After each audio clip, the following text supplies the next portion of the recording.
Test of coplanarity of 4 points, test of coplanarity of 4 points.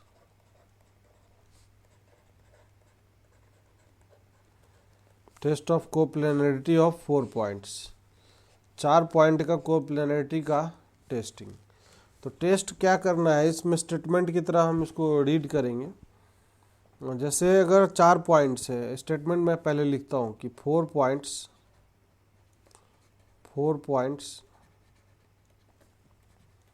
A, B, C, D with the position vector vector A, vector B, vector C and vector D are coplanar if and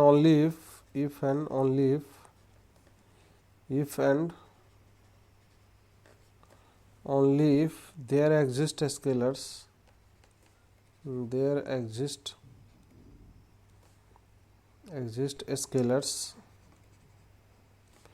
x, y, z, w, not all zero simultaneously,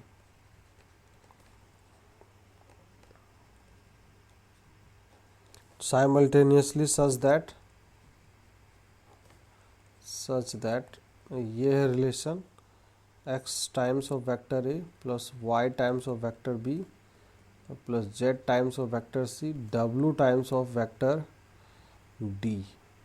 This is equal to null vector and it is x plus of y plus of z plus of w. This is equal to 0. जैसे ये याद है test of collinearity of 3 points, इसी type का statement था।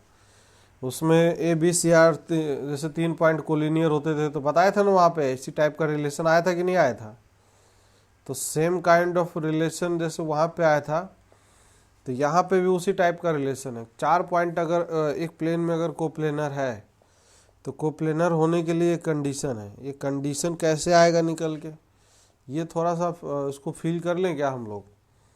बहुत आसान है, कोई नहीं है, बहुत सिंपल चीज़ें हैं। देखिए यहाँ पे जैसे यहाँ पे एक पॉइंट ये है, एक पॉइंट बी है, एक पॉइंट सी है और एक पॉइंट मान लेते हैं ये डी है। ये 4 पॉइंट एक ही प्लेन में है, तो इससे बनने वाला जो तीन वेक्टर होगा, 3 vector A B vector, A C vector और ए डी वेक्टर, क्या ये भी कोप्लेनर होंगे, एक ही प्लेन में होगा ना। ये इसका पोजीशन वेक्टर ए बोल दे, इसका पोजीशन वेक्टर बी है, इसका पोजीशन वेक्टर सी है और इसका पोजीशन वेक्टर डी है। तो सभी लोग पहले यहाँ पे ए बी वेक्टर क्या होगा बताइए, वेक्टर बी माइनस और वेक्टर ए आएगा। ए सी वेक्टर क्या आएगा, vector C minus vector A आएगा। ए डी वेक्टर क्या आएगा, वेक्टर डी माइनस और वेक्टर ए आएगा। अच्छा, एक चीज़ हमने बताया था कि अगर ये 3 वेक्टर एक ही प्लेन में है, कॉमन सेंस की बात है, अगर ये तीनों वेक्टर एक ही प्लेन में है, तो किसी भी एक वेक्टर ए डी वेक्टर को बाकी as a linear combination of other 2 vector लिख सकते हैं, linear combination of other 2 vector. तो A D vector can be written as lambda 1 times A B vector plus this is lambda 2 times of A C vector, लिख सकते हैं ना। This is a theorem in plane. Theorem in plane का statement याद रखिए। Theorem in plane का statement यही था कि अगर कोई भी 3 वेक्टर एक ही प्लेन में है, तो बाकी एक वेक्टर को as a linear combination of other 2 vector हम लिख सकते हैं। अब यहाँ पे लैम्डा 1 की जगह ए डी वेक्टर की जगह हम क्या लिख सकते हैं, vector D minus of vector A. This is lambda 1 A B vector is B minus of A vector plus lambda 2 A C vector is C minus of A vector. सही है। अब सबका कोफिशिएंट अगर इकट्ठा कर ले, वेक्टर ए का coefficient अगर इकट्ठा करेंगे तो lambda 1 plus of this is lambda 2 minus of 1 vector A. Vector B का coefficient minus of lambda 1 vector B आएगा, और फिर वेक्टर सी का coefficient minus of lambda 2 vector C coefficient and plus of 1 this is vector D coefficient, this is equal to null vector आएगा, है कि नहीं। अब यहाँ पे कॉमन सेंस की बात यह है कि अगर हम इसको x बोल दें, इसको y बोल दें, इसको z बोल दें और इसको w बोल दें, तो देखिए फील करके देखिए क्या सबका सम 0 आ रहा है कि नहीं आ रहा है। क्या x vector a plus of y vector b plus of z vector c this is plus w vector d equal to 0, and साथ ही साथ क्या हो रहा है x plus Y plus Z plus W this is equal to 0 आ रहा है कि नहीं आ रहा है। तो ये जो कंडीशन है ये फुलफिल हो गया। अब इसको उल्टा भी प्रूव किया जा सकता है, ये तो फर्स्ट वे में प्रूव किया।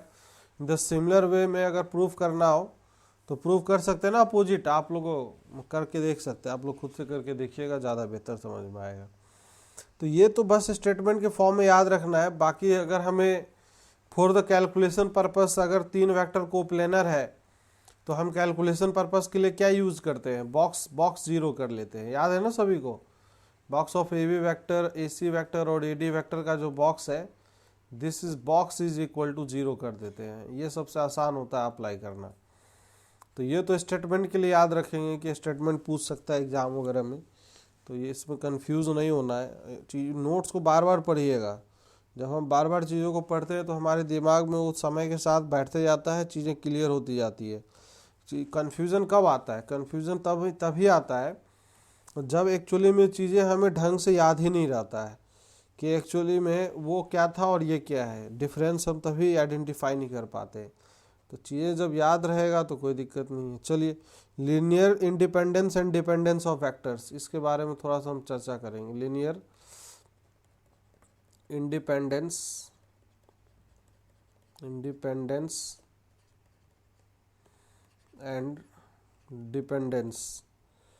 Dependence of vectors and dependence of vectors. Linear dependence and independence and dependence का इसका मतलब क्या होता है। पहले linearly independent vectors and linearly dependent set of vectors, दो टाइप का स्टेटमेंट लिखा हुआ दिखाई देगा जब आप क्वेश्चन करोगे ना। चाहे आगे लीनियर अलजेब्रा के बारे में जब हम थोड़ा बहुत पढ़ेंगे तो वहाँ पे भी ये बातें आएंगी। वहाँ दो टाइप का स्टेटमेंट लिखा हुआ जनरली मिलता है। एक होता है linearly independent vectors, linearly independent vectors, ये स्टेटमेंट लिखा हुआ मिलेगा। Independent vectors, linearly independent set of vectors, ठीक है। और एक स्टेटमेंट ये लिखा हुआ मिलेगा linearly dependent vectors, linearly dependent vectors, linearly dependent vectors. तो इसका क्या मतलब है, यही हमें समझना है कि स्टेटमेंट क्या होता है कि नहीं। तो सबसे पहले स्टेटमेंट हम लीनियरली इंडिपेंडेंट वेक्टर्स के लिए हम देखेंगे स्टेटमेंट, ठीक है। Linearly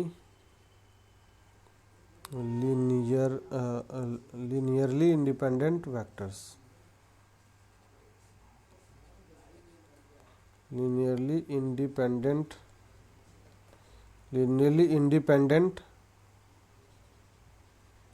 vectors. Linearly independent vectors के बारे में अगर हम बात करते हैं तो इसका स्टेटमेंट देख लीजिए सभी लोग, क्या होता है इसका स्टेटमेंट दिया हुआ है। ये है if x1 vector x2 vector, general statement लिख रहे हैं, up to xn vectors are non zero vectors, are non zero vectors and k1 k2 up to this is kn are n scalars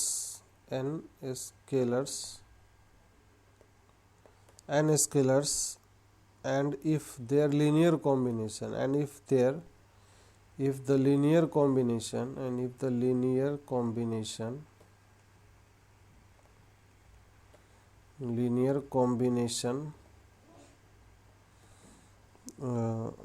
combination that is k1 x1 vector plus of k2 x2 vector plus k3 x3 vector ऐसे चल रहा है, and this is kn xn vector, this is equal to null vector है, ठीक है। तो अब यहाँ पे अगर इससे ये तात्पर्य निकल के आए, अगर ऐसा हो, इफ देयर लीनियर कॉम्बिनेशन ऐसा होल्ड करे और इससे ये तात्पर्य दिस इम्प्लाइज दैट, सिर्फ यही कंडीशन निकल के आए, k1 is equal to k2 equal to k3 equal to up to, ये सारे के सारे स्केलर्स अगर जीरो है तो ये सारे वेक्टर्स जो हैं then x1 vector, x2 vector up to xn vectors are called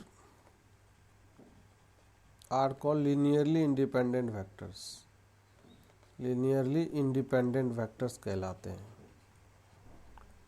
independent vectors। जैसे एज फॉर एग्जांपल दो वेक्टर का एग्जांपल देता हूँ मैं, जैसे कुछ अंडरस्टैंडिंग हो जाए कि एक्चुअली स्टेटमेंट क्या कह रहा है। जैसे सबसे पहला थ्योरम रिकॉल करते हैं हम लोग, पहला थ्योरम याद है सभी को, एक बहुत थ्योरम, जैसे ये स्टेटमेंट नहीं है बोले थे कि इफ, जैसे दो के लिए, if vector A and vector B are two non zero non collinear vectors, non zero non collinear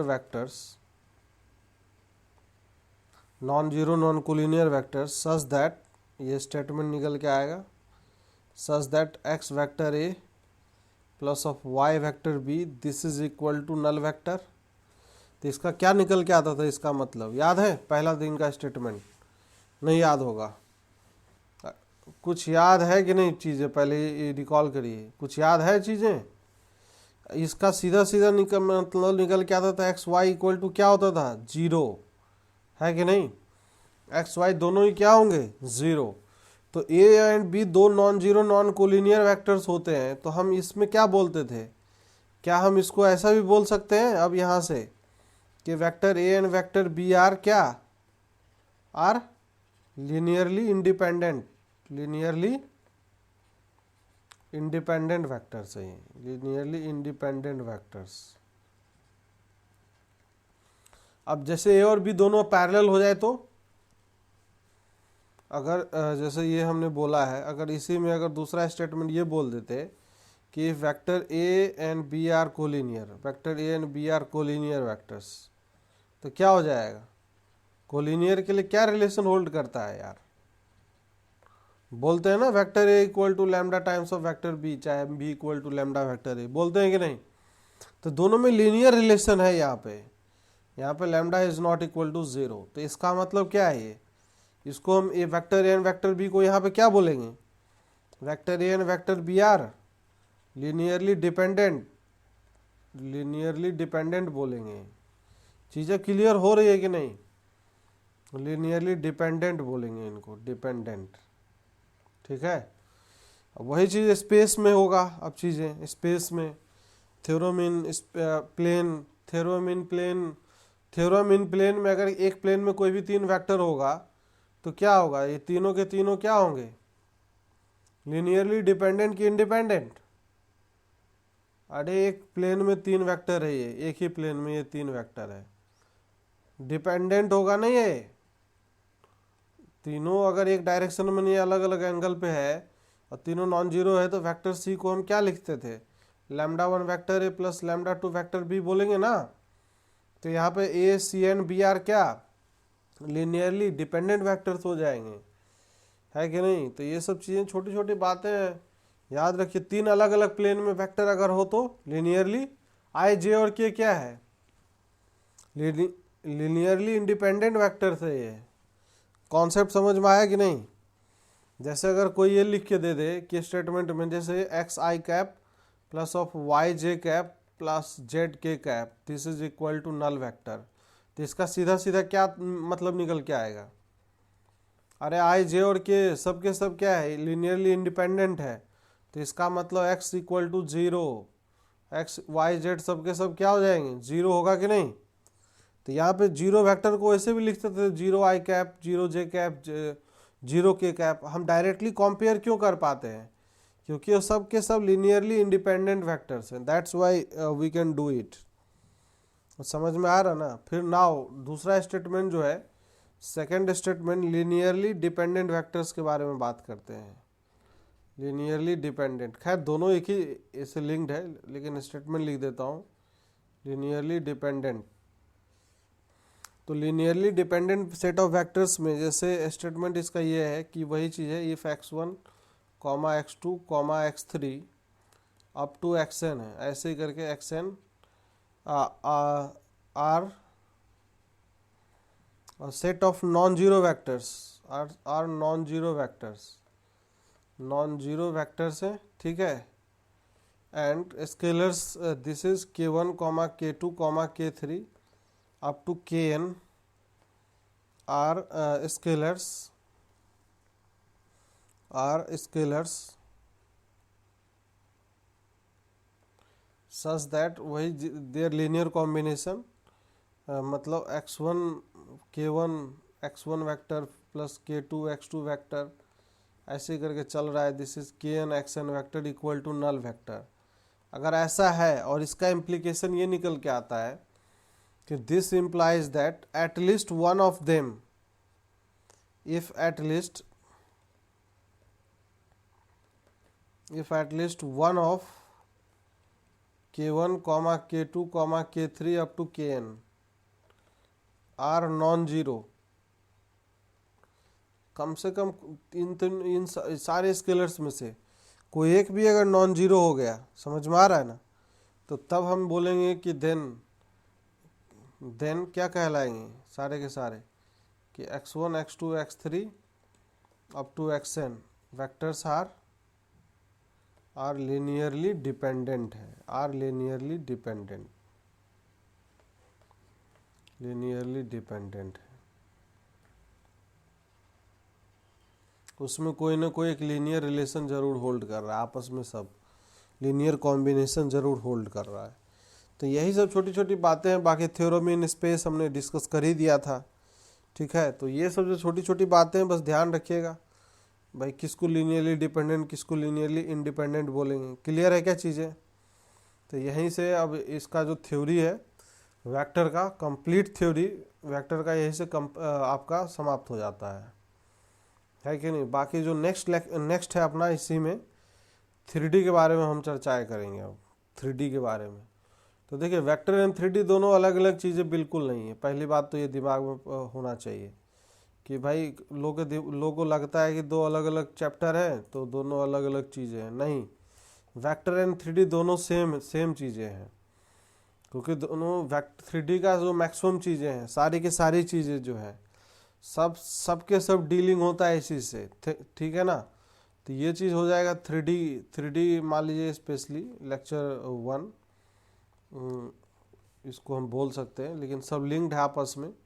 तो खैर चलिए, और भी कई सारी चीज़ें हैं जो डिस्कस होती है।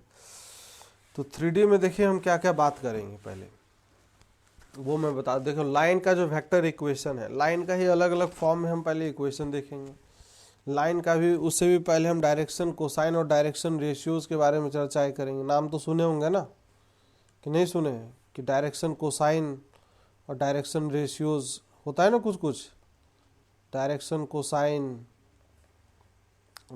Cosine of line and direction ratios, ये सब इसमें चर्चाएं होंगी, direction ratios and direction cosines वगैरह, ठीक है। और फिर उसके बाद ये तो लाइन के ऊपर बात हो गई। लाइन में लाइन से एसोसिएटेड लाइन का अलग अलग फॉर्म में इक्वेशन, फिर डायरेक्शन कोसाइन और direction angle between the lines वगैरह एवरीथिंग। फिर उसके बाद लाइन के बाद जो दूसरा मुख्य इसमें चीज़ें हैं, प्लेन का इक्वेशन, ठीक है। तो प्लेन के बारे में हम अलग अलग फॉर्म में इक्वेशन देखेंगे। बाकी बेसिक छोटी छोटी बातें हमने किया भी था पहले, ठीक है। तो वही सब, फिर प्लेन के बीच में एंगल वगैरह, प्लेन का इक्वेशन फाइंड करना। तो 3D में ज़्यादा कुछ है नहीं, लेकिन जो भी कुछ है वो समझने के लिए तो हमें समझना ही पड़ेगा। तो चलिए स्टार्ट करते हैं। तो सबसे पहले हम 3D में क्या है, 3D में 3D कोऑर्डिनेट ज्योमेट्री भी बोल सकते हैं। तो यहाँ पे 3D कोऑर्डिनेट जो 3 पॉइंट से डीलिंग होगा, 3 पॉइंट से डीलिंग होगा, तो वही सेक्शन फॉर्मूला, वही डिस्टेंस फॉर्मूला सब इसमें काम करेगा। जैसे यहाँ पे 2 पॉइंट है भाई, 2 पॉइंट है, अगर इस दोनों पॉइंट के बीच का अगर दूरी निकालना हो x1 y1 z1, तो सारा डीलिंग वेक्टर से ही होगा, कुछ अलग नहीं है, x2 y2 z2। तो क्या हो जाएगा, ए बी वेक्टर डिफाइन कर लेंगे, A B vector x2 minus of x1 I cap, फिर प्लस ऑफ क्या y2 minus of y1 J cap, फिर प्लस ऑफ क्या z2 minus of z1 K cap. अब इसका मॉड ले लेंगे तो डिस्टेंस आ जाएगा, A B distance under root of क्या हो जाएगा, x2 minus of x1 square plus of y2 minus of y1 square, फिर प्लस क्या होगा z2 minus of z1 square. सही बात है कि नहीं। अच्छा, ये तो हो गया डिस्टेंस फॉर्मूला की बात। ये तो लल्लू छाप जो डिस्टेंस फॉर्मूला था, ये हो गया डिस्टेंस फॉर्मूला। ये सब ऐसे छोटी छोटी बातें हैं, बाकी टाइम पास करने का हमारा कोई उद्देश्य नहीं है। बाकी नेक्स्ट दूसरा जो फॉर्मूला था, याद है सेक्शन फॉर्मूला हुआ करता था। सेक्शन फॉर्मूला इसमें भी वैसे ही काम करेगा जैसे बाकी में भी काम किया था। सेक्शन फॉर्मूला, सेक्शन फॉर्मूला याद है ना। सेक्शन फॉर्मूला यहाँ पे 2 कोऑर्डिनेट की जगह 3 कोऑर्डिनेट हो जाएगा भाई। इंटरनली अगर ए और बी को इंटरनली डिवाइड कर रहा है कोई एक पॉइंट पी, ये पॉइंट पी है जो m/n के रेशियो में डिवाइड कर रहा हो। इंटरनल डिवीजन के केस में रेशियो क्या लेते हैं, पॉजिटिव लेते हैं। तो अगर ये इंटरनल डिवीजन है, इंटरनल डिवीजन के केस में क्या हो जाएगा, फॉर्मूला बना सकते हैं कि नहीं। अगर इसका कोऑर्डिनेट है x1, y1, z1, ठीक है, ये तीनों का कोऑर्डिनेट, और b का कोऑर्डिनेट है सर x2, y2, z2 है, तो क्या हम पॉइंट p का कोऑर्डिनेट लिख सकते हैं। क्या लिखेंगे, mx2 plus of nx1 divided by m plus of n।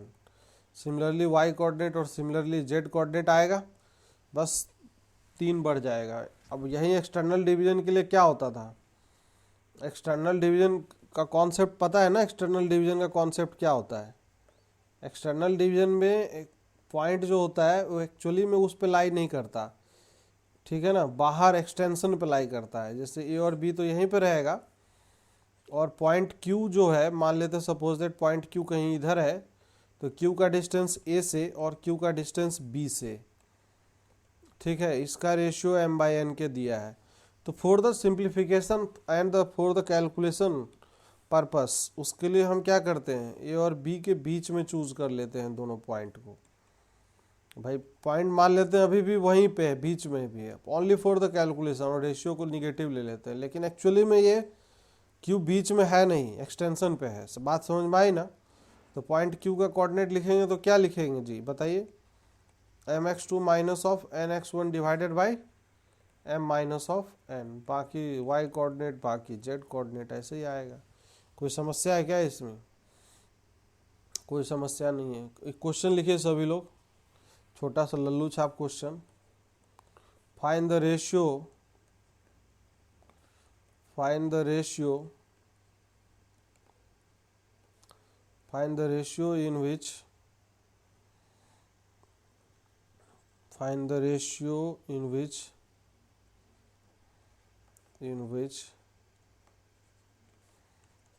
the line joining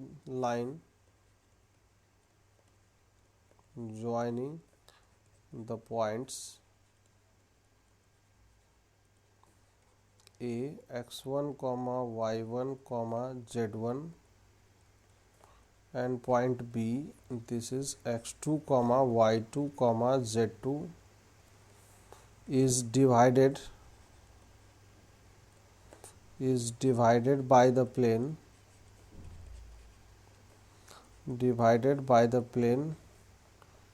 ax plus of by plus of cz plus of d equal to 0। ठीक है, इसको याद भी रखने के लिए हमने बताया था, इस रिजल्ट को तो याद भी रखना है आप लोग को। चलिए इधर देखते हैं क्या है, इसको कैसे करेंगे, how to deal with this problem. ये यहाँ पे बोल देते हैं कि ये पॉइंट ए है सर x1, y1, z1, यही है पॉइंट। पॉइंट बी है x2, y2, z2, सही है। अब यहाँ पे अगर देखें तो ये जो प्लेन है, ये प्लेन मान लेते हैं कोई एक प्लेन है इस तरीके का, ठीक है,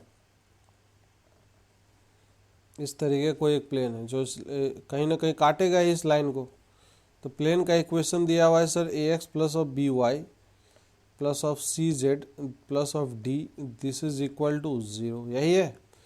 अब इसका रेशियो मान लेते हैं कि किस रेशियो में डिवाइड कर रहा है, k/1 के रेशियो में डिवाइड कर रहा है। तो k को हम इधर ट्रांसफ़र कर देंगे, 1 को इधर ट्रांसफ़र कर देंगे, सही है। अब ये जो पॉइंट है, पॉइंट P का कोऑर्डिनेट हम निकाल सकते हैं कि नहीं। पॉइंट P का कोऑर्डिनेट क्या आएगा, तो सर ये आएगा kx2 plus of x1 divided by क्या k+1 आएगा।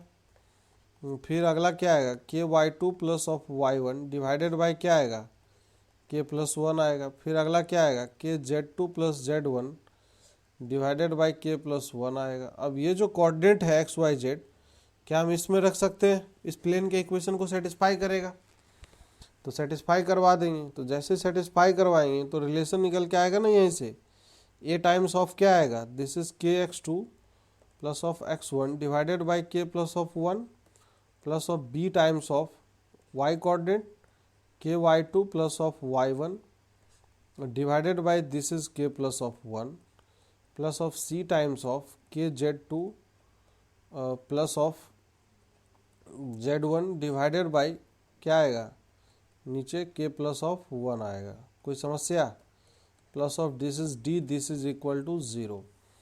अब यहाँ से क्या करना है, k+1 एलसीएम ले लेंगे।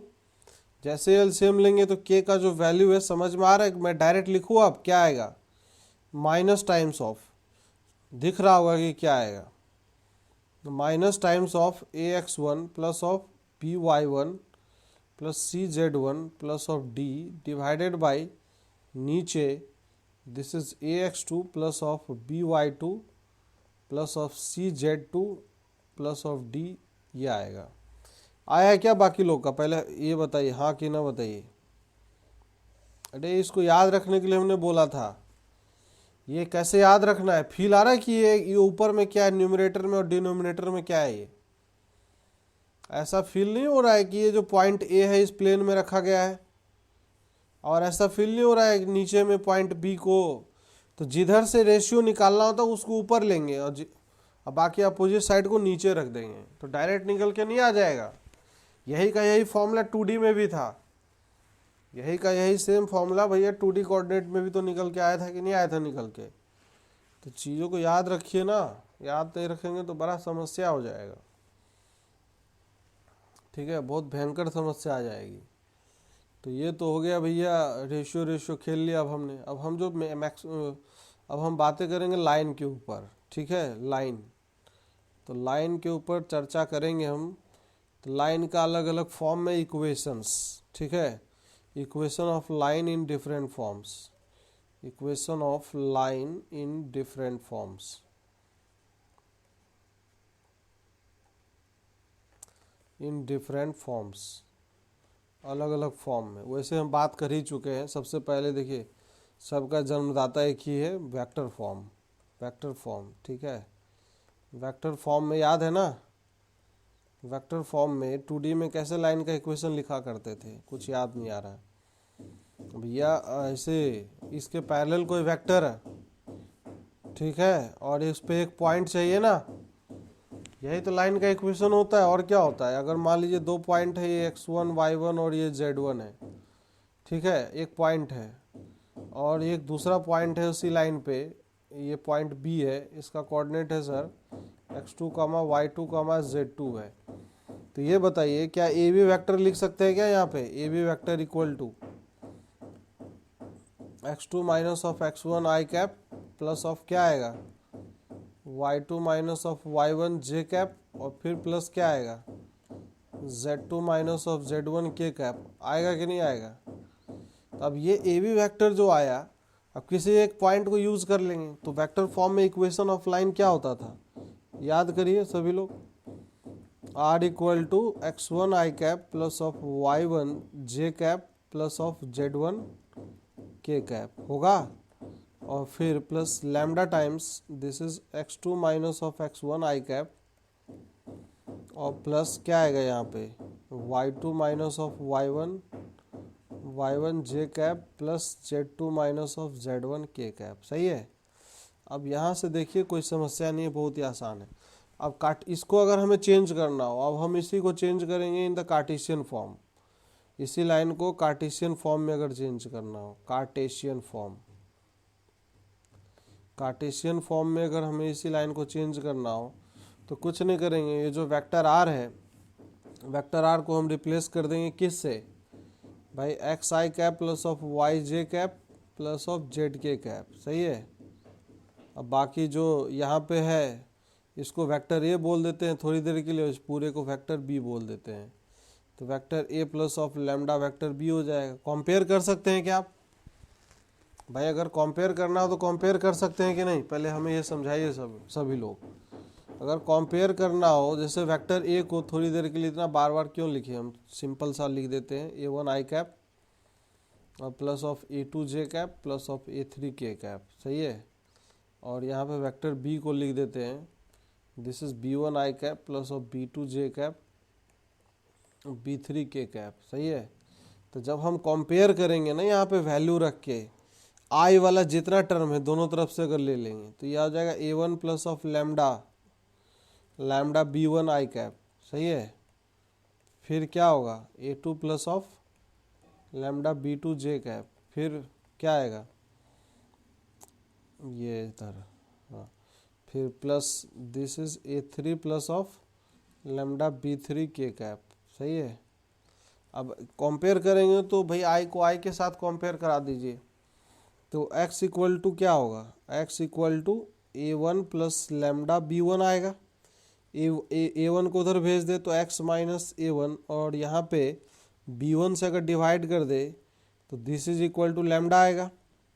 और in the similar manner y equal to क्या होगा, A two plus of lambda B two आएगा, y minus of A two divided by B two, this is equal to lambda आएगा। एंड यहाँ पे z equal to क्या हो जाएगा, A three plus lambda B three होगा। अब ये हो जाएगा z minus of A three divided by B three, this is equal to lambda. तीनों को हम इक्वेट करा सकते हैं क्योंकि सभी के सभी लैम्डा ही तो हैं, तो इसका मतलब x minus of A one divided by B one, this is equal to y minus of A two divided by b2, this is equal to z minus of a3 divided by b3. This is called the Cartesian form of the equation of the line. Cartesian form, इसमें अभी observation करने की बात है, अभी ख़त्म नहीं हुआ है। Cartesian form of equation of line, observation क्या है कि यहाँ पे a1 a2 a3 ये सब क्या है, और यहाँ पे b1 b2 b3 ये सब क्या है, यही तो काम का चीज़ है। तो बताया क्या था, लाइन पे ये जो पॉइंट था, पॉइंट का position vector a1 a2 a3 था, है कि नहीं भाई। a1 a2 a3 क्या है, जिससे होकर लाइन गुजर रहा है, और b1 b2 b3 क्या है, वो जो लाइन के पैरेलल जो वेक्टर था, पैरेलल वेक्टर का क्या आई जे और के का कोफिशिएंट्स है कि नहीं। तो कोई भी लाइन का इक्वेशन लिखने के लिए खटाखट कार्टेशियन फॉर्म में लिखना हो तो लिख देंगे, कोई दिक्कत नहीं। अब इस पर कोई एक पॉइंट चूज करना हो तो पूरे रेशियो को इक्वल टू लैम्डा मान लिया करेंगे। इसको यूज़ करेंगे, एक्स का कोऑर्डिनेट आएगा, इसको यूज़ करेंगे, वाई आएगा, इसको यूज़ करेंगे, जेड आएगा निकल के। तो इसी को बोलते हैं Cartesian form of the equation of the line. समझ में आया कि नहीं। जैसे मान लीजिए एज फॉर एग्जाम्पल मैं बात करता हूँ, जैसे एज फॉर एग्जाम्पल कि ये लाइन है, एक पॉइंट किससे होके गुजर रहा है, पॉइंट ए 1,-1,2 से होके गुजर रहा है, और ठीक है, और इधर दिया हुआ है 0,1,3 से गुजर रहा है, बी पॉइंट है। तो क्या इसके पैरेलल एक पैरेलल वेक्टर डिफाइन कर सकते हैं। जैसे ही घटाएंगे दोनों को तो क्या आएगा, 0-1 माइनस ऑफ आई कैप, और 1 + 1 दैट इज 2 जे कैप, और प्लस क्या आएगा, प्लस के कैप आएगा। अब पॉइंट तो हमें दो पता है तो किसी को भी यूज कर लेंगे। तो इक्वेशन कार्टेशियन फॉर्म में क्या हो जाएगा बताइए, इक्वेशन, अरे इक्वेशन लिखना हो तो लिख सकते हैं कि नहीं, बताइए भैया। ऊपर क्या आता है, x - 1 डिवाइडेड बाई आई का coefficient -1 equal to y + 1 divided by क्या, नीचे 2, दिस इज इक्वल टू फिर z -2 divided by 1 equal to अब lambda.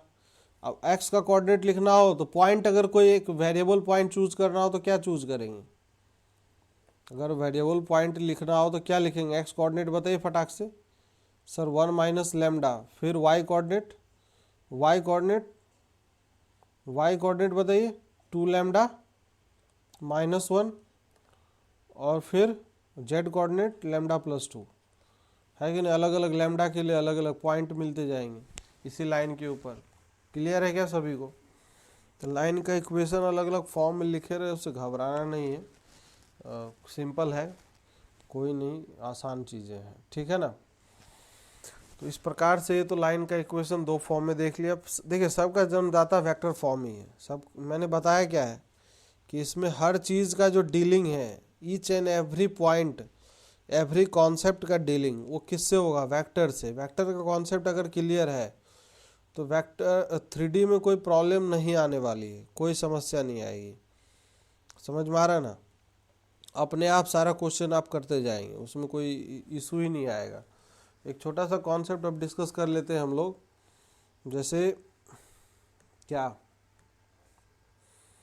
Direction cosine, direction cosine of line, direction cosine of line, direction cosine of a line, ठीक है, direction cosine of a line, direction cosine of a line. तो जैसे देखिए direction cosine का मतलब कुछ नहीं होता है, सिंपल सा, जो कोई भी लाइन एक्स एक्सिस से, वाई एक्सिस से और जेड एक्सिस से क्या एंगल बना रहा है, ठीक है, तो जो एंगल बनाएगा ना, तो वो एंगल का जो मेजरमेंट होता है वही कहलाएगा एक्चुअली में डायरेक्शन कोसाइन, है कि नहीं। जैसे मान लेते हैं ये कोऑर्डिनेट एक्सिस है, ठीक है, ये अपना, ये है एक्स एक्सिस, ये है वाई एक्सिस और ये है जेड एक्सिस, और कोई एक लाइन ले लीजिए, this is a line, let's suppose that this is one of the line. अब ये जो लाइन है ये क्या एंगल बना रहा है सारे एक्सिस के साथ, एक्स एक्सिस से कितना एंगल बना रहा है, वाई एक्सिस से कितना एंगल बना रहा है, भाई एक्स एक्सिस से कुछ एंगल बनाएगा इस तरीके से, वाई एक्सिस से कुछ एंगल बनाएगा, और यही लाइन जेड एक्सिस से कुछ एंगल बनाएगा, है कि नहीं। तो इसको एक्स एक्सिस से जो एंगल बनाएगा उसको अल्फा बोल देते हैं, वाई एक्सिस वाले एंगल को बीटा और जेड एक्सिस वाले एंगल को गामा। तो अब ये जो एंगल बना है ना, इस एंगल का कैलकुलेशन करना है अपने को। तो इस एंगल का जो कैलकुलेशन आएगा ना, वही एक्चुअली में डायरेक्शन कोसाइन आएगा निकल के। कोई समस्या है क्या। तो बताए थे भैया भाई एक्स एक्सिस भी क्या अपने आप में एक लाइन ही है। तो एक्स एक्सिस के अलोंग यूनिट वेक्टर क्या होता है सर, आई कैप होता है। वाई एक्सिस के अलोंग यूनिट वेक्टर क्या होता है, जे कैप होता है। और जेड एक्सिस के अलोंग यूनिट वेक्टर क्या होता है सर, के कैप होता है। मान लीजिए इस लाइन के अलोंग कोई एक वेक्टर दिया है, कोई भी parallel vector, any kind of vector दे दिया है, कोई भी वेक्टर हम बोल सकते हैं, कोई इसमें समस्या परेशानी जैसी बात नहीं है। Let's suppose that any vector is given like this, vector A equal to, हम बोल देते हैं this is vector A equal to a1 I cap plus of a2 J cap, a1 I cap plus of a2 J cap plus of a3 K cap. This vector is a vector parallel to the line, ठीक है, line के parallel एक vector दिया है ये इस तरीके से। तो हम लाइन के अलोंग यूनिट वेक्टर तो जरूर लिख सकते हैं, ए कैप, समझ में आ रहा है।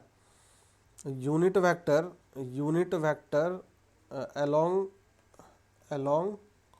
लाइन क्या हो जाएगा, unit vector along line A cap हो जाएगा। ए कैप का मतलब क्या हो जाएगा, vector A divided by magnitude of vector ए, होगा कि नहीं होगा। कोई समस्या है किसी को। अब हमें कॉस अल्फा का वैल्यू निकालना हो तो भाई एंगल कैसे निकालते हैं, एक्स एक्सिस का अगर इस लाइन से एंगल निकालना हो तो cos of alpha take the dot product of their unit vectors, तो ये हो जाएगा A cap dot with I cap हो जाएगा। समझ में आ रहा है ना, A cap dot with I cap. तो A cap dot with I cap लेंगे तो क्या आएगा, a1 divided by mod of vector A आएगा, आएगा कि नहीं। फिर कॉस ऑफ बीटा अगर बात करें तो cos of beta equal to sir A cap divided by J cap, तो ये हो जाएगा a2 divided by mod of vector A आएगा। फिर cos of gamma equal to क्या है, तो ये हो जाएगा A cap dot with K cap, तो ये हो जाएगा a3 divided by mod of vector A हो जाएगा। तो इसी कॉस अल्फा को बोल देते हैं बाय कन्वेंशन एल बोलते हैं, इसको हम एम बोलेंगे और इसको एन बोलेंगे, ठीक है, L equal to cos alpha, M equal to cos beta और N equal to cos gamma. इस तीनों में एक रिलेशन भी आ जाएगा, यहीं से समझ में आ रहा होगा।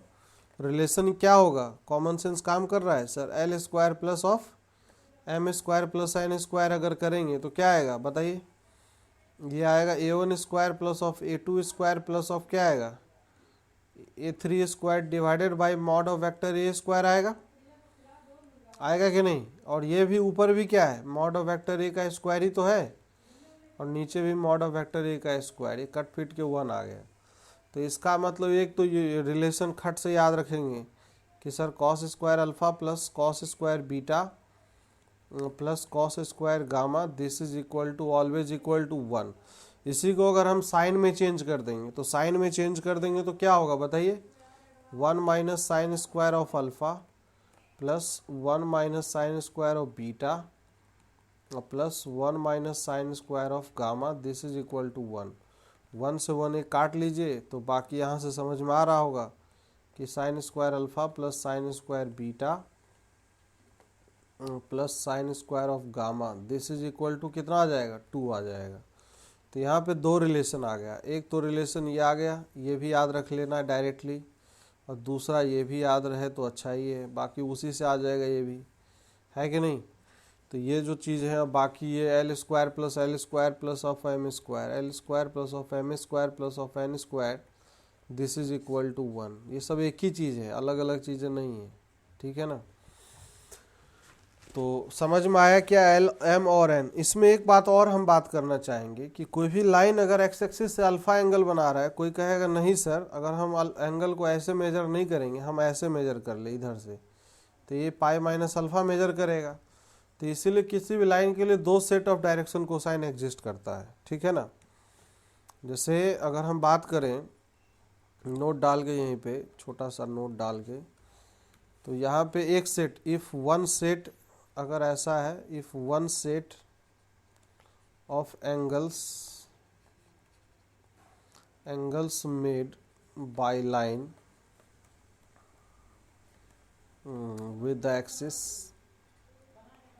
with the axis is alpha comma beta comma gamma, then other set क्या है, then other set is pi minus alpha, pi minus beta और फिर pi minus gamma। तो इसीलिए क्या होता है ना, इसमें दो set of direction cosine exist करता है। So two sets of direction cosine exist, so two sets of DCs लिखा करेंगे अब आगे से हम डायरेक्शन कोसाइंस को, एग्जिस्ट। इसमें क्या क्या होगा बताइए, एक हो जाएगा cos alpha, cos beta, cos gamma, तो इसको ऐसे भी L comma L M comma N. और दूसरा क्या होगा, और अगर दूसरा कॉस पाई माइनस अल्फा लेंगे तो क्या हो जाएगा, माइनस कॉस अल्फा हो जाएगा, minus cos of beta minus cos of gamma. तो यहीं से निकल के क्या आएगा, minus of L minus of M minus of N आएगा। तो इसलिए घबराने की कोई आवश्यकता नहीं है, डायरेक्शन कोसाइन सिंपल है यार, डायरेक्शन कोसाइन का इसलिए टेंशन नहीं लेना। डायरेक्शन कोसाइन किसी भी लाइन का अगर निकालना ना, यूनिट वेक्टर निकाल दो, कहानी खत्म। डायरेक्शन कोसाइन का मतलब यही है, unit vector along that line. जैसे एज फॉर एग्जांपल अगर पूछ दे कि find DCS direction cosine of line passing through क्या, दो पॉइंट है, ये दो पॉइंट दे दिया है, और पॉइंट ए दिया है 1, -1, 0, पॉइंट बी दे दिया है 2, दैट इज 1, 3।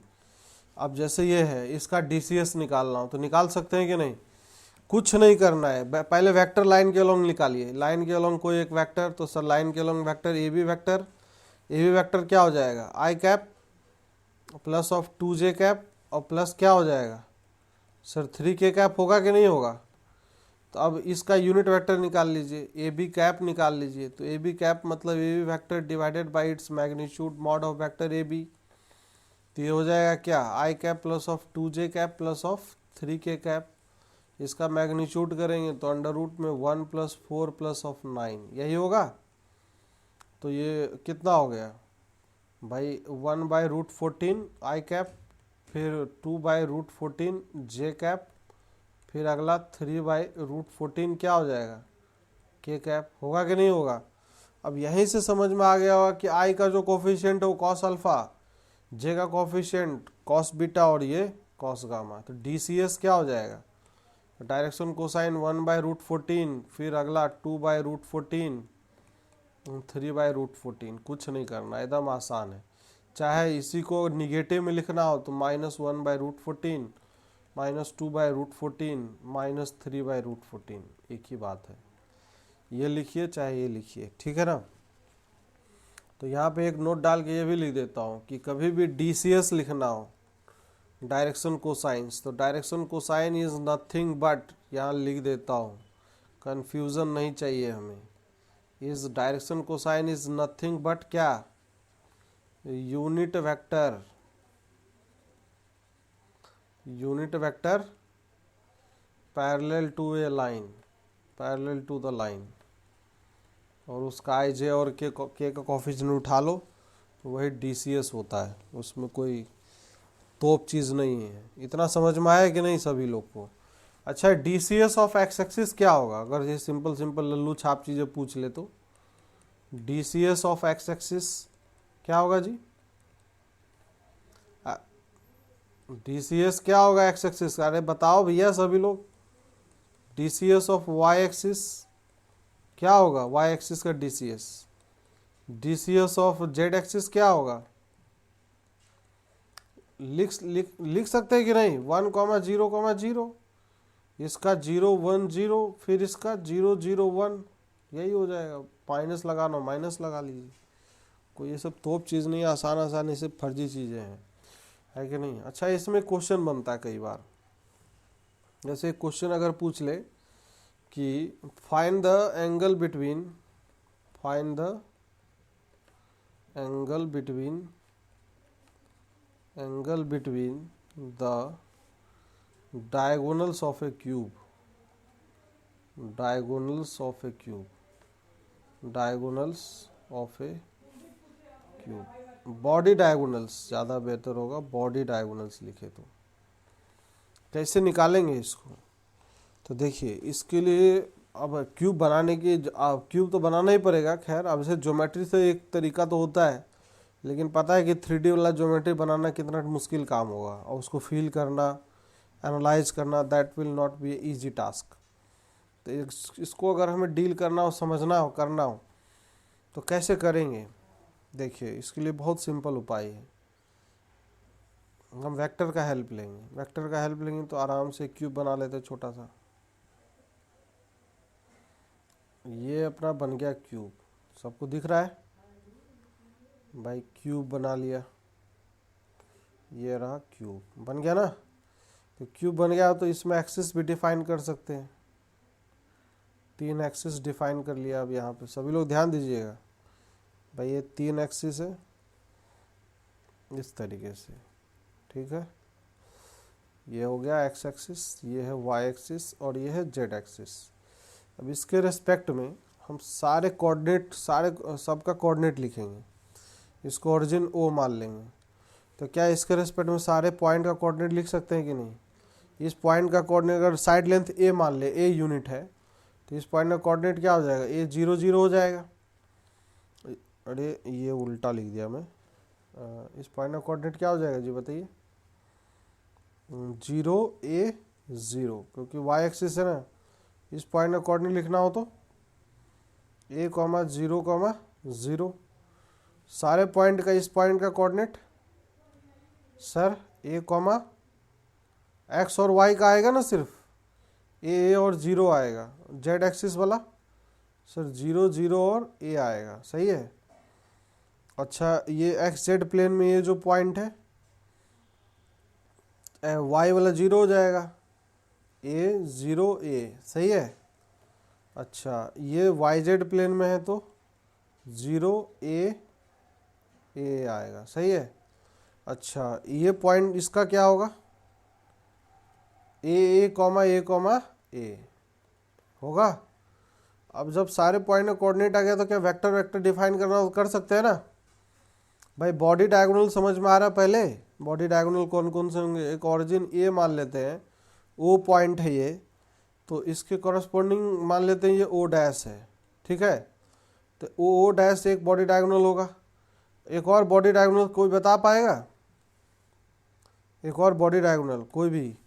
इसको अगर हम बोल देते हैं बी पॉइंट है, तो इसको हम बी डैश बोल दे, तो क्या बी बी डैश एक बॉडी डायगोनल होगा? देखिए होगा कि नहीं होगा? अपोजिट कॉर्नर्स आप अपने रूम में फील करिए, एक उस कॉर्नर पे टॉप का ऊपर वाला और उसके जस्ट अपोजिट का बॉटम का नीचे वाला। तो यहाँ पे ओ डैश वेक्टर क्या होगा सभी लोग बताइए? ओ डैश वेक्टर, तो दोनों घटा लेंगे, तो sir A I cap plus of A J cap plus A K cap, ये वेक्टर हो गया। ओ डैश कैप क्या होगा? यूनिट वेक्टर इसके अलोंग, तो यूनिट वेक्टर तो इसका मैग्नीट्यूड से डिवाइड कर लीजिए, I cap J cap plus of K cap divided by क्या? √3, यही होगा ना, √3 होगा, ये से कट जाएगा। Similarly B B dash vector क्या होगा बताइए? घटा लीजिए बी बी डैश, तो A minus of 0 A I cap आएगा, और फिर ए जे कैप आएगा, और फिर minus of A K cap आएगा, है कि नहीं? तो बी बी डैश कैप अगर निकालेंगे तो क्या आएगा? I cap plus of J cap minus of K cap divided by √3 आएगा कि नहीं आएगा? अब दोनों के बीच का एंगल अगर हमें निकालना हो तो cos of theta equal to क्या हो जाएगा? दोनों के बीच का एंगल, भाई दोनों यूनिट वेक्टर के बीच का डॉट प्रोडक्ट लेंगे तो that gives the cosine of the angle. तो कॉस थीटा इक्वल टू आई का आई के साथ 1, जे का जे के साथ क्या आएगा? 1, फिर -1 डिवाइडेड बाई 3, तो यही हो जाएगा। इससे ये कैंसिल हो गया, तो थीटा इक्वल टू क्या आ गया? Theta equal to cos inverse 1/3, this is the angle. ये याद रखना आप लोगों को, रिमेंबर दिस, इसको डायरेक्टली याद रखना है। आप लोगों को पूछा है एग्जाम में डायरेक्टली, वहाँ पे काम आ जाए खट से, ठीक है ना, इसको याद रख लेंगे। अच्छा एक और छोटा सा क्वेश्चन, वो भी इम्पोर्टेंट है, इसी टाइप के कॉन्सेप्ट पे बेस्ड है। क्वेश्चन ये है कि if A line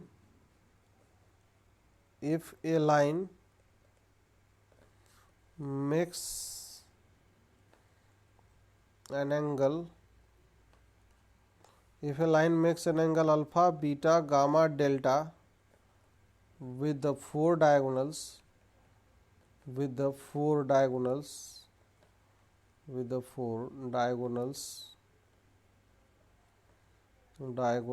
of a cube, ठीक है, then find the value of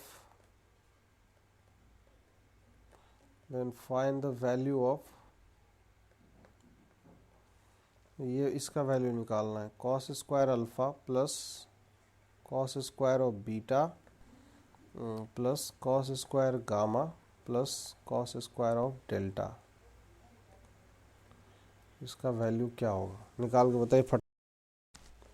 ऐसे कोई भी लाइन अगर मान लेते हैं, let suppose that let there B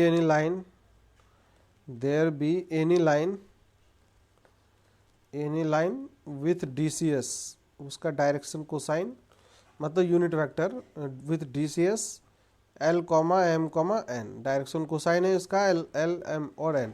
जैसे डायरेक्शन कोसाइन L, M और N लिखेंगे तो सीधा सीधा इसका एक मतलब निकल के आ जाएगा, L square plus of M square plus of N square equal to कितना? 1। तो ये इसका डायरेक्ट सीधा सीधा मतलब निकल के आएगा। कोई समस्या? अब ये DCS मान लिया, अब 4 बॉडी डायगोनल के अलोंग 4 वेक्टर लिख सकते हैं, यूनिट वेक्टर, फिर cos alpha, cos beta, cos gamma, cos delta निकाल सबका स्क्वायरिंग करके देखेंगे क्या वैल्यू आएगा, निकाल के बताइए सभी लोग। वही क्यूब बना लीजिए सभी लोग, क्यूब बना के ही काम होगा, बिना क्यूब बनाए नहीं होगा। आप लोग करते रहिए, मैं भी इधर क्यूब बना रहा हूँ, अपना काम आप लोग करते रहिए, उसमें रुकना नहीं है।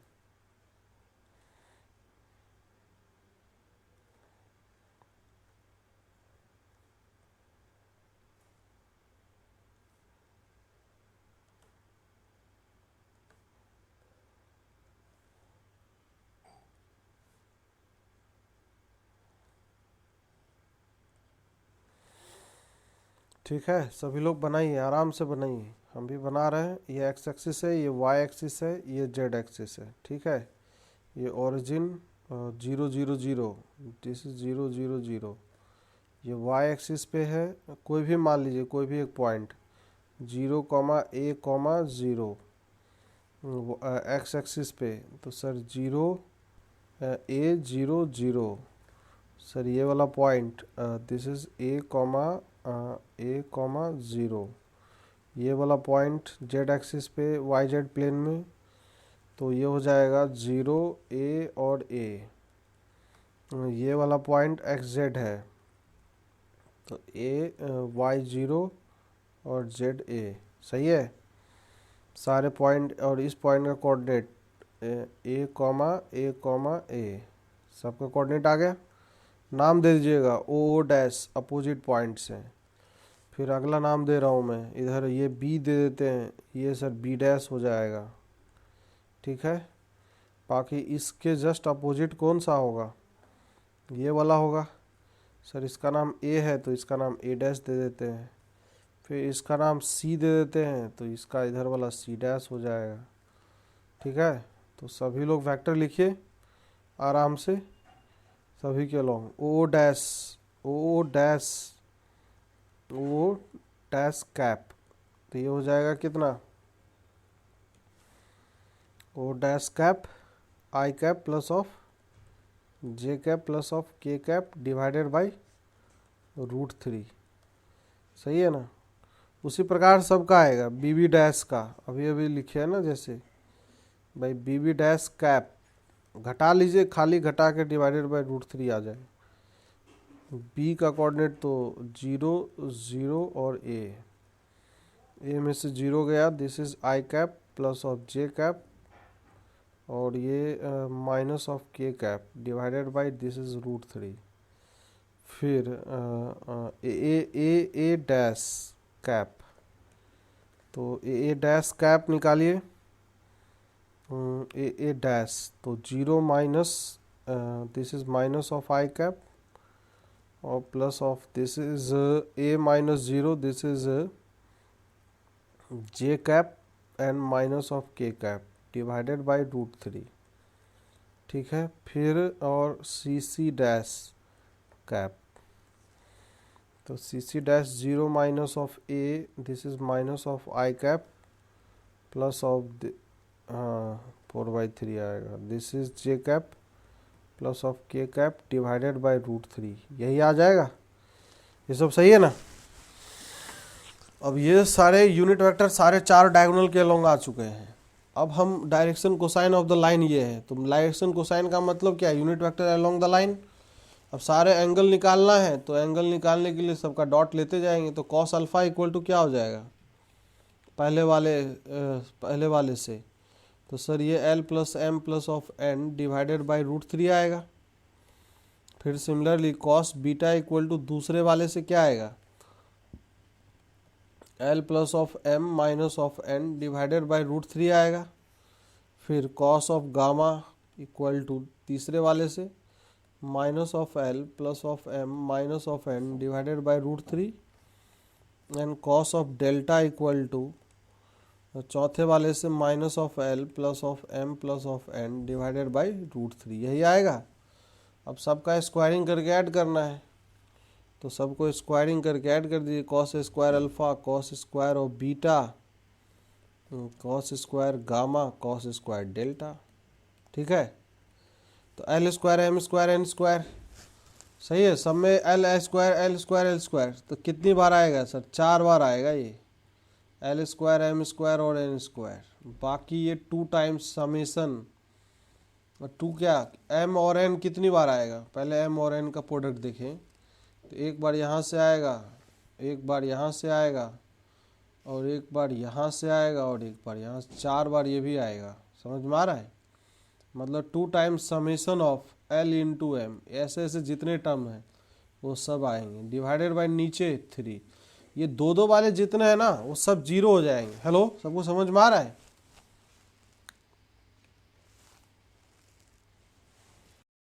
कभी भी एंगल निकालना हो तो सिंपली लाइन के अलोंग वेक्टर, यूनिट वेक्टर और जिसके अलोंग चाहिए, जैसे डायगोनल के अलोंग चाहिए तो यूनिट वेक्टर डॉट डॉट खेलते जाइए, ये सब सारा आ गया खटाखट खटाखट खटाखट। अब जब सबको स्क्वायरिंग करके ऐड करेंगे तो यहाँ से cos alpha, cos beta, cos gamma, cos delta, ये सब आ गए। अब ये cos alpha, beta, gamma, delta, ये सारे वैल्यूज़ अब हमें पता है, तो सबको स्क्वायरिंग करेंगे। तो यहाँ पे देखिए स्क्वायरिंग जब करेंगे तो इसमें एल स्क्वायर एक बार आएगा, इस पर भी एल स्क्वायर आएगा, यहाँ पे भी आएगा, यहाँ पे भी 4 बार आएगा।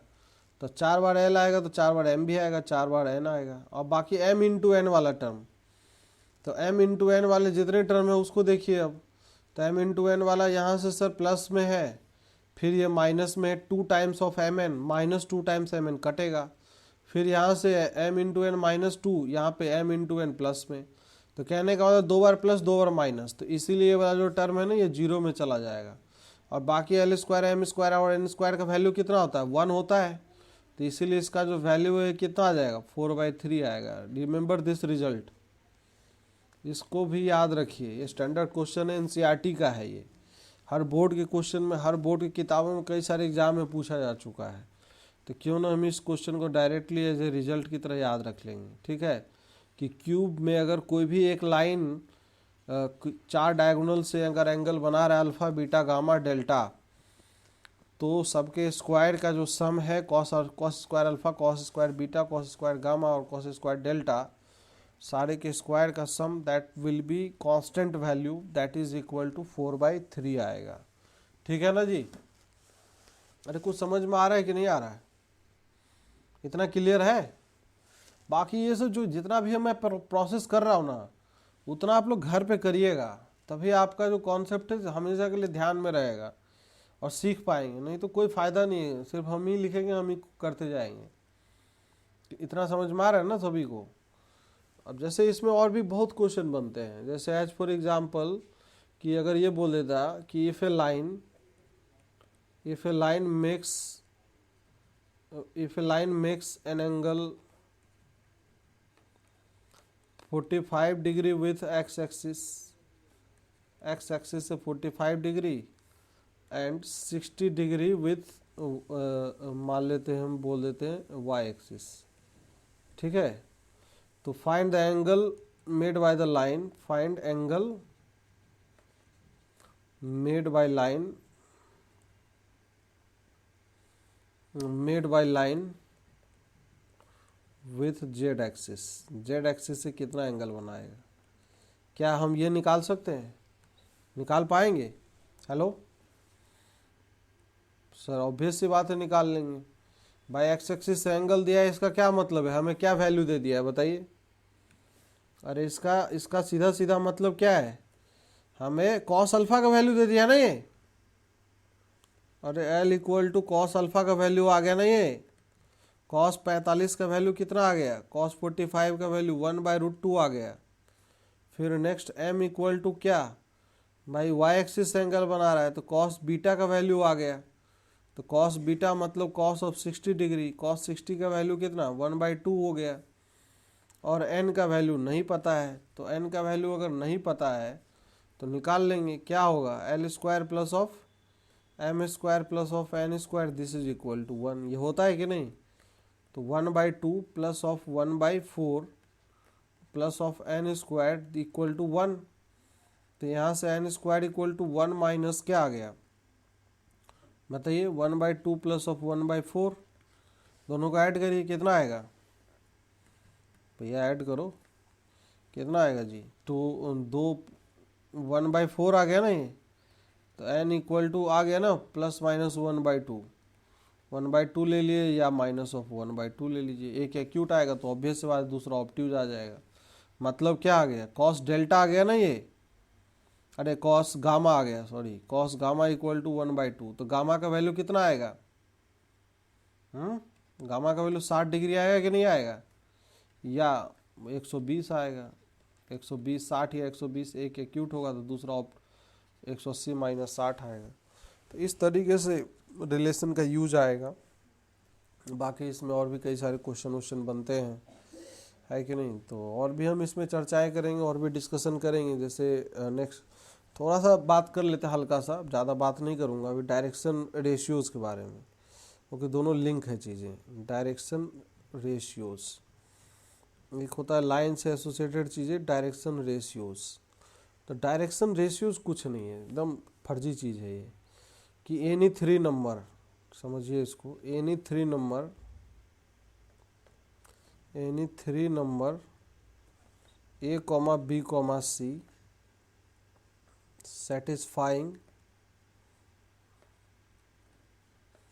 सेटिस्फाइंग ये वाला ratio L by A equal to M by B equal to N by C is called direction ratio of line, direction ratios of line, direction ratios of a line. यार कहने का मतलब proportional to the direction cosines, any three numbers, इसको other language में ऐसे भी बोल सकते हैं, एनी थ्री नंबर्स, ऐसे भी एनी थ्री नंबर्स प्रोपोर्शनल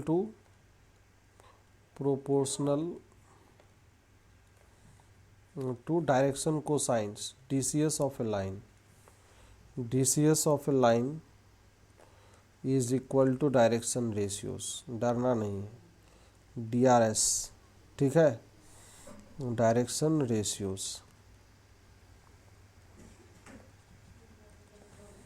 इसको अदर लैंग्वेज में हम सीधा एक ही लाइन लिखेंगे, ज़्यादा नहीं लिखेंगे। एक लाइन हम ये लिखेंगे कि any vector parallel to a line, any vector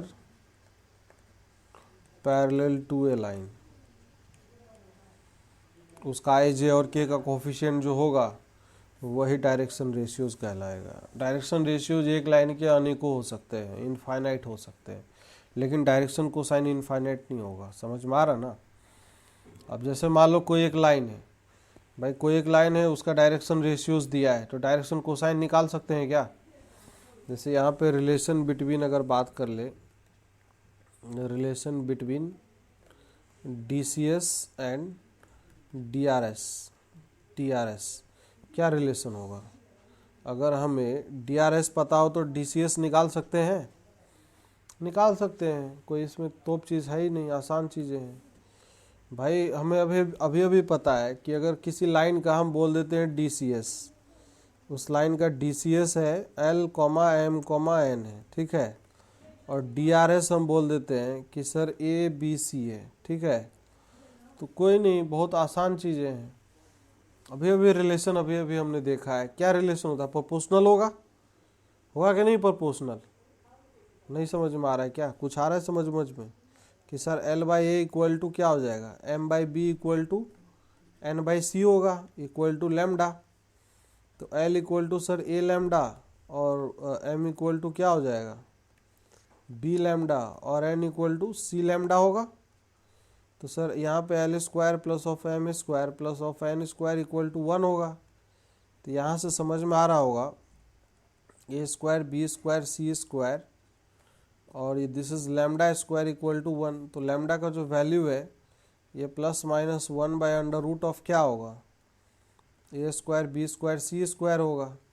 अब रख दीजिए यहाँ पे लैम्डा का वैल्यू, तो एल का वैल्यू क्या आएगा, plus minus A by under root of A square plus of B square plus C square, और एम का वैल्यू क्या आएगा, plus minus B by under root of A square plus B square plus C square, और N का value क्या आ जाएगा, plus minus C by under root of A square plus B square plus C square. होगा कि नहीं? तो यही होता है। वैसे भी हमने सिंपल लैंग्वेज में इतना रटना उटना कुछ नहीं है। देखिए अभी हमने एक लाइन जो बोला था, क्या बोला था, उसको याद रखना है। देखिए मैं ज़्यादा 3-5 का बात ही नहीं करता, एकदम सिंपल चीज़ों को फोकस करना है, याद रहेगा, जिससे कि यहाँ पे अगर मान लेते डीसीएस है और ये डीआरएस है, ठीक है, तो डीसीएस क्या होता है, यूनिट वेक्टर होता है, unit vector parallel to the line. और डीआरएस क्या होता है, any vector parallel to the line होता है कि नहीं, any vector parallel to the line. अब जैसे मान लीजिए हम ये कह रहे हैं कि एक लाइन है, इस लाइन के एक पैरेलल वेक्टर दिया है a I cap plus of b j cap plus of c k cap, तो क्या यूनिट वेक्टर नहीं निकाल सकते हम? निकाल पाएंगे? अरे इसको मैग्नीट्यूड से डिवाइड कर दो ना, unit vector u cap equal to क्या हो जाएगा sir, A I cap plus of b j cap plus of c k cap और divided by under root of क्या हो जाएगा, a square plus B square plus C square. होगा कि नहीं होगा भाई? एक वेक्टर इस डायरेक्शन में तो एक वेक्टर इस डायरेक्शन में, तो इसीलिए इसमें प्लस माइनस भी चिपका दो। अब सबका आई का कोफिशिएंट एल कहलाएगा, वाई का कोफिशिएंट जे कहलाएगा और के का कोफिशिएंट क्या कहलाएगा सर, एम कहलाएगा। समझ में आ रहा है कि नहीं? तो यहीं से एल जो हो जाएगा प्लस माइनस, देखिए आई का कोफिशिएंट अंडर रूट में A square B square C square, और यहाँ से एम इक्वल टू कितना आ गया, plus minus B by under root of A square plus of B square plus C square. ऐसे याद रखेंगे तो गड़बड़ी भी नहीं होगा और सही से हम याद रखेंगे, है कि नहीं? इसमें कोई समस्या नहीं होगा। अंडर रूट में ए स्क्वायर बी स्क्वायर और सी स्क्वायर इस तरीके से आ जाएगा, है कि नहीं? तो ये जो चीज़ें हैं इस तरीके से याद रखिए। तो आसान लैंग्वेज में इस तरीके से हम चीज़ों को याद रख सकते हैं। तो चलिए आज के लिए हमको लग रहा है बहुत कुछ हो गया, बहुत कुछ पढ़ लिए हैं। मेन चीज़ है कि रिवाइज करिएगा सभी लोग, रिवीजन इज़ वेरी इंपॉर्टेंट, ठीक है ना? अभी मैं इसको अभी तुरंत डाल दे रहा हूँ उस PDF में, सभी लोग PDF को ज़रूर रिवाइज करिएगा, सारे एग्जाम्पल्स सारे कॉन्सेप्ट्स। क्योंकि देखिए क्वेश्चन आपका 3D से आए कि वेक्टर से आए, भाई क्वेश्चन तो क्वेश्चन ही होता है और क्वेश्चन का वेटेज तो सबके लिए बराबर ही होता है। तो जनरली होता है क्या, वेक्टर पढ़ते पढ़ते सांसें लोगों की ख़त्म हो जाती है। जैसे नहीं होता है दौड़ते दौड़ते सांस खत्म हो जाता है तो लोग वहीं रुक जाते हैं, लेकिन यहाँ पे ऐसा नहीं चलेगा। 3D और आसान है वेक्टर से, और भी ज़्यादा आसान है, एप्लीकेशन नहीं है, लाइन और प्लेन ही है बस, और कुछ नहीं है। बाकी छोटा मोटा डेफिनीशन सब है, तो वो सब डेफिनीशन कोई दिक्कत की बात नहीं है। बाकी 3D का जो आप एक्सरसाइज करना चालू कर सकते हैं, डायरेक्शन कोसाइन डायरेक्शन रेशियोज वाला उठा के देखिएगा। बाकी जो अभी जितना पढ़ा है, बाकी टॉपिक तो आप खुद ही ढूंढ लेंगे क्या क्या पढ़ा है क्या क्या नहीं पढ़ा है, क्वेश्चन आप कर सकते हैं। बाकी हम मिलते हैं अगले लेक्चर में। किसी को कुछ डाउट हो